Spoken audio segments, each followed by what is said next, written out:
செவ்வாய்க்கிழமையில எந்த நல்ல விஷயமே செய்யக்கூடாது. அப்படி செஞ்சா அது சக்சஸ் தராது. அப்படின்னு நெறைய பேர் சொல்லி நான் கேள்விப்பட்டுருக்கேன். என் பேரண்ட்ஸுமே சின்ன வயசுல எனக்கு அப்படிதான் சொன்னாங்க. ஆனா எனக்கு பர்சனலா செவ்வாய்க்கிழமை தான் வந்து லக்கி டே. எனக்கு எந்த நல்ல விஷயம் நடந்தாலும் அது செவ்வாய்க்கிழமையில தான் நடக்கும். ஒரு எக்ஸாம்பிளுக்கு சொல்லணும்னா, அந்த முருகனோட அருளால என் குழந்தை எனக்கு பிறந்தது செவ்வாய்க்கிழமையில தான். நான் எந்த ஒரு நல்ல காரியம் செய்யணும்னாலும் செவ்வாய்க்கிழமையில தான் செய்வேன். எனக்கு ஏதாவது ஒரு நல்ல விஷயம் நடக்கணும்னாலும் அதுவும் ஆட்டோமேட்டிக்கா எனக்கு செவ்வாய்க்கிழமையில தான் நடக்கும். இந்த மாரி உங்களுக்கு வந்து ரொம்பவே லக்கி டே என்னன்னு சொல்லிட்டு கமெண்ட்ல ஷேர் பண்ணுங்க.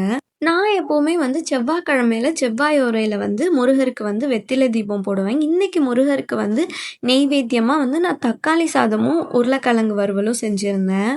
இப்போலாம் தக்காளி சாதம்னாலே எல்லாரும் வந்து நெறைய மசாலா போட்டு பிரியாணி மாரி செய்ய ஆரம்பிச்சுட்டாங்க. ஆனா நான் ஸ்கூல் படிக்கும்போது எங்க அம்மா 10 நிமிஷத்துல ஒரு தக்காளி சாதம் செஞ்சு தருவாங்க. எந்த மசாலாவும் அதுக்கு பெருசா போட மாட்டாங்க. ஆனா டேஸ்ட்டு நம்ம பிரியாணியே வந்து அது முன்னாடி தோத்து போயிரும். அவ்ளோ டேஸ்ட்டா இருக்கும். உங்களுக்கு இந்த தக்காளி சாதம் ரெசிபி வேணும்னா கமெண்ட்ல சொல்லுங்க. நான் வந்து நெக்ஸ்ட் வீடியோல ஷேர் பண்றேன். இன்னைக்கு முருகருக்கு வைக்கிறதுக்கு பூ எதுவுமே வந்து கிடைக்கல.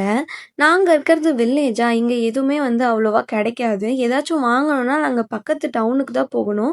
இங்க பூக்காரங்க வந்து பூ கொண்டு வருவாங்க. அவங்கள்ட்ட தான் வாங்கிப்போம். இன்னைக்குன்னு பார்த்து அவங்க பூ எதுவுமே கொண்டு வரல. சீசன் இல்லன்னு சொல்லிட்டாங்க. எனக்கு உண்மையாவே தெரியல. சீசன் இல்லையோ ஒரு வேள?